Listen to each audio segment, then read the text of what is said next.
Hi guys. So why do I say it like that? Hi guys. Hi. So back again, another Webtoon artist Rambles video. Today we are going to have some fun, even though I hope the other videos have also been fun. But we are going to have some fun in Clip Studio Paint, and I want to show you how I go about creating dynamic angles. Look at me like saying that all in like one line and not like getting distracted. I'm improving.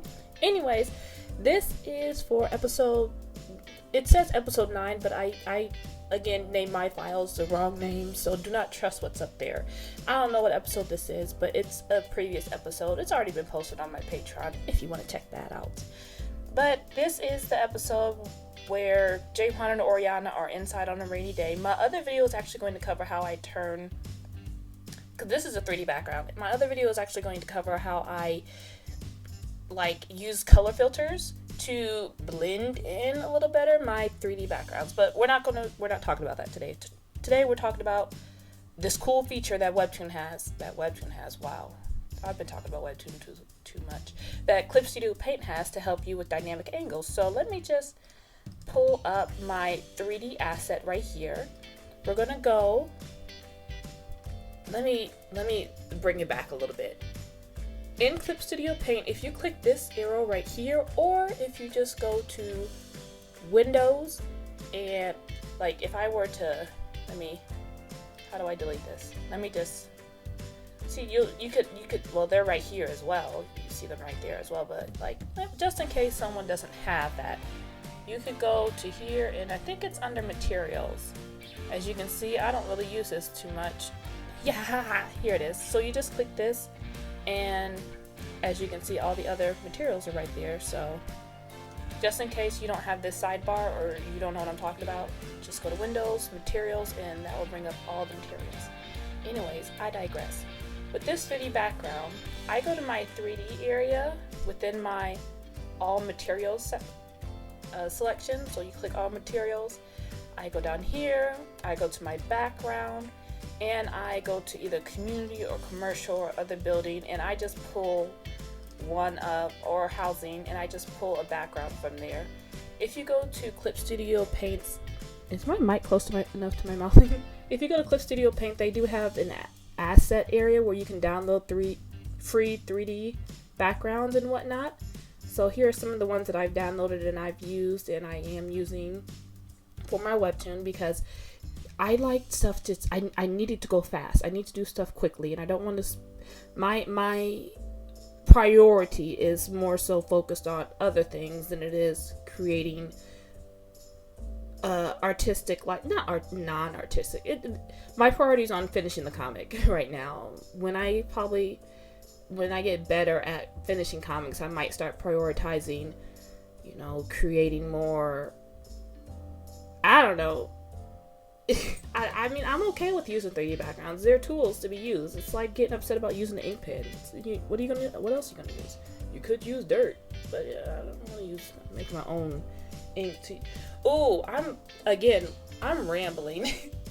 Use reference tools, use 3D assets. You don't want to use it, don't use it. I use it. I like it, so I'm okay with using it. Anyways, this is what I use for my backgrounds. I said all that to say this. That's where I got my backgrounds from. Oh my god, I'm a mess. So what I do, I set my background there. Usually it looks different than this, but usually it'll look like something like this. So a cool little feature that Webtoon, let me take that off, that Clip Studio Paint has. If you click this little box right here, and again, if this box doesn't show up, I don't know how to bring it up. I think it'll be somewhere within this area. Maybe it's no, it can't be layer properties. Is it this? Nope, I just clicked off something. Oh, I see that one. Is it that? Nope, it's not that. So is it this? Nope, it wasn't that. I don't know where this is found, so if this doesn't show up, I'll have to do some more research and find out where that is. I'm sure it's in here, but I don't want to use the whole video to figure that out. Anyways, when you drag your 3D asset from this folder, you drag it on over there and just plop it on there. You can go to this folders. Let me get my pen instead of my mouse. Why is my pen not connected? Oh my god, I gotta go through and fix it. So we'll leave that pen there. I'm just gonna use my mouse for now because my pen is not connecting to my tablet. Oh, I don't like it when that happens. Anyways, focus. So I go here, and this is the folders, as you can see, specific camera angles from presets. Use these presets if you have trouble coming up with like dynamic angles. Now there are some people out there who could just like boom, bust out a dynamic angle, they move this around and it's like boom, there we go, ta-da. I'm not one of these people. I use this stuff. I use the preset camera angles to help me figure out where certain camera angles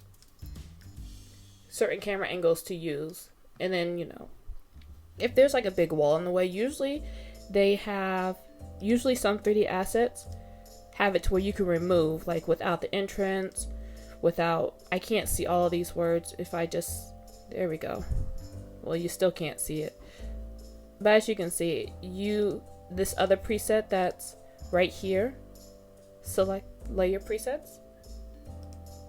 If you use that, you can move certain things that might be blocking the view depending on which preset angle you use.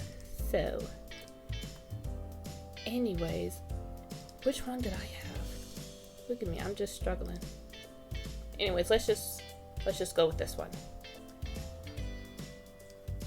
So you can use these camera angle presets and to help find dynamic angles. And then also another thing that I like to do, I actually like to add character models in there, my 3D models, and when you click on them, there we go. You can also use the presets here to even come up with more dynamic angles from this specific 3D model's point of view, which is cool. So you don't have to be like stuck to the only the camera angles from the background. You can also use the camera angle from the characters.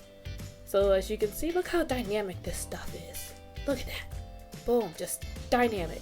And then also you can click on the other character and pick that camera angles from them. Let me zoom it out. Let me zoom it out even more. There we go. Is it on? Yeah, because he's laying. I had this. I needed a pose of Jaehoon laying down, so that's what I did. But yeah, see, so it's pretty cool. So let me zoom back out. Go over here. We will click this character, and we will click this. There we go. You could just go and zoom it out. Let's do this one. Okay, there we go. So as you can see, this is actually the background that I picked, and I went to the background, the actual like home background, and I went here because I wanted the window showing. So I clicked without entrance, and then after I did that, I went ahead and I'll show you, I drew over top of it. So let me just turn this off, and turn that off. So as you can see, I just drew right on top of it. Also you can, like, if you click these eyeball tools, you can hide certain layers that are already within the 3D asset. So when you drag like 3D models over here, let me go ahead and give you an example. We'll go to my poses.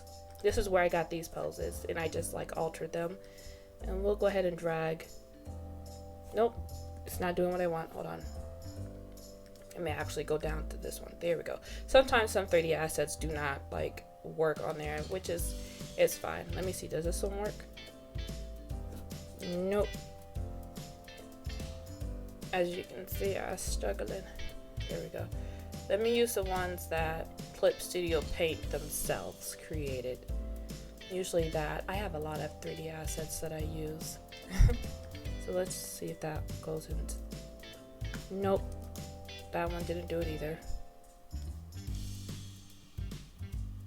Nope. Let's see what happens if I do this. Haha, So there we go. It's within this. There you go. Let me just hide this one so that you can see what I'm talking about. So as you can see, when you go to the layer section and you open and close the eyelid, it hides everything. But if you just want to like hide this specific model, you go over here to the 3D drawing editing area and you can open and close the eyelid. So I can cover more about how I adjust or move around or pose, that's the word, how I pose my 3D models in another video. So make sure you're subscribed so that you can see that video. But hopefully what I said or what I rambled today helps. So definitely I use the, let me unhide the background. Unhide that one. There we go. So I use the 3D assets. I use the presets, and I just use like the basic features. I don't like to make things too difficult because again, I'm a comic artist, but I'm not that creative. Like my brain only has so much creative energy, and when these tools help, they're awesome. So use the preset tools, use the 3D models, 3D preset tools. If you want, you don't have to do what I say. You're free to do whatever you want, whatever you feel comfortable with. I know some people are more of traditional perspectives on things, which is totally fine. Do you. Do what makes you happy. This makes me happy. So I hope this helped. If you have any comments or questions, feel free to let me know down below, and I will talk to you guys again in another video. Okay, bye.